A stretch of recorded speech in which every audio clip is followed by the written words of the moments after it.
The CIA was told about a man claiming to be Adolf Hitler who lived in Colombia among a community of ex-Nazis during the 50s, declassified documents reveal. Agents did not take the claim made by a former SS soldier seriously. However, the station chief in Caracas did forward the claims to superiors complete with a photo. The files show that a man named Phillip Citroen approached agents in 1954 to say he had met a man claiming to be Hitler and living in the town of Tunja, north of Bogota. By the time agents took any action, the man claiming to be the Fuhrer, who was called Adolf Schuttlemayer, had apparently fled to Argentina. However, the CIA was clearly extremely skeptical of the claims and recommended the matter be dropped. The claims have resurfaced now after Colombian journalist Jose Cardenas tweeted the files from the CIA archive that were declassified in the 90s. Citroen claims to have visited the town while working for a railroad company where he was introduced to a man who strongly resembled and claimed to be Hitler. The document says, Citroen claimed to have met this individual at a place called Residencies Coloniales, which is, according to the source, overly populated with former German Nazis. According to Citroen, the Germans residing in Tunja follow this alleged Adolf Hitler with an idolatry of the Nazi past, addressing him as Elder Fuhrer and affording him the Nazi salute and stormtrooper adulation. Citroen even showed agents a photograph of himself sitting next to a man that bears a strong resemblance to the Nazi dictator in an attempt to prove his story. Agents wrote the story into an informal memo, the documents show, but largely dismissed it as a fanciful rumor. But in 1955 a second man, identified only by his code name of Semelody 3, approached agents with the same story, which he said Citroen related to his friend. Semelody said Citroen, who by that time was living in Venezuela, had claimed to be in contact with Hitler around once a month on his regular visits to Colombia while working for the KNSM Royal Dutch Shipping Company. Semelody also provided agents with a photograph purporting to show Citroen with Hitler, who was named on the back of the image as Adolf Schuttlemayer. According to Semelody, Adolf left Colombia in January 1955 for Argentina, though it does not say exactly where. While most historians accept Hitler killed himself in 1945, theories that he escaped have abounded almost since the moment Berlin fell to the Allies on the morning of April 30, 1945. Adolf Hitler shot himself in the head in his bunker in Berlin while newlywed wife Ava Braun killed herself with cyanide. That afternoon, their bodies were brought to a garden outside where they were doused in petrol and burned. While the majority of historians agree on this version of events, theories that Hitler actually escaped and lived out his life elsewhere have abounded since the Second World War ended. One of the first to put forward the theory was Marshall Georgi Zhuko, who was present when the instrument of surrender was signed in Berlin, who spoke out in 1945 to say that Hitler could have flown away at the last moment. Since then, various teams of investigators have tried to give credence to the theory, including British authors Gerard Williams and Simon Dunstan. In their 2011 book Grey Wolf, The Escape of Adolf, they argue Adolf and Eva used body doubles to fake their suicides before fleeing the bunker to a waiting aircraft which took them to Denmark.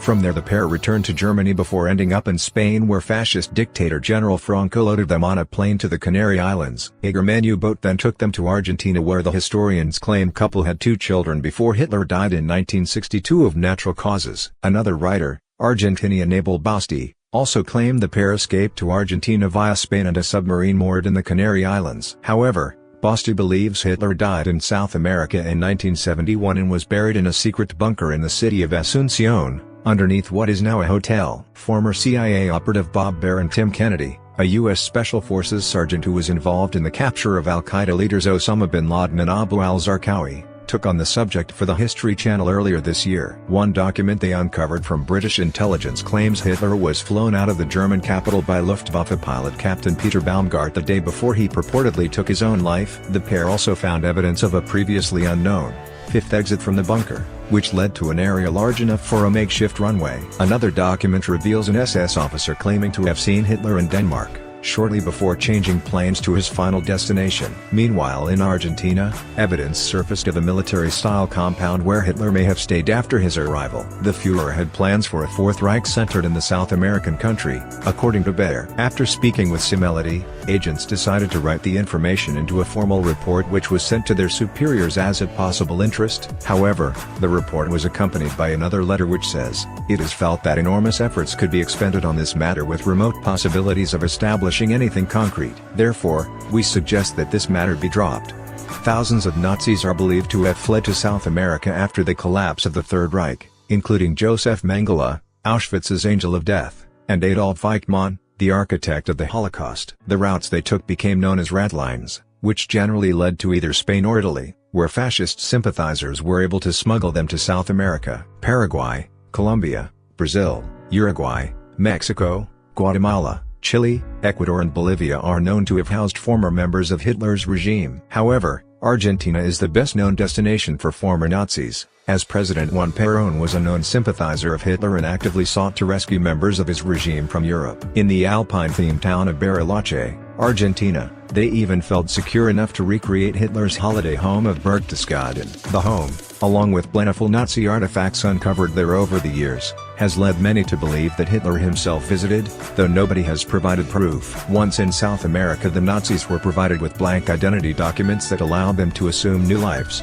often in barbed wire ringed settlements away from prying eyes. That was the case for Paul Schaefer, a one-eyed Nazi soldier who had reinvented himself as a charismatic pastor after 1945, who lived in a community called Colonia Dignidad in Chile. Behind barbed wire and watchtowers, Nazis believed he had built an Aryan utopia, but in fact he had created his own slave colony where he abused the children of those who followed him. Eichmann and Mengele both lived openly in Bariloche, though the former was discovered by the Israeli Secret Service in 1960, subsequently kidnapped, put on trial, and executed. Mengele managed to flee, however, and lived out the rest of his life in Brazil, where he died of a stroke in 1979, aged 67.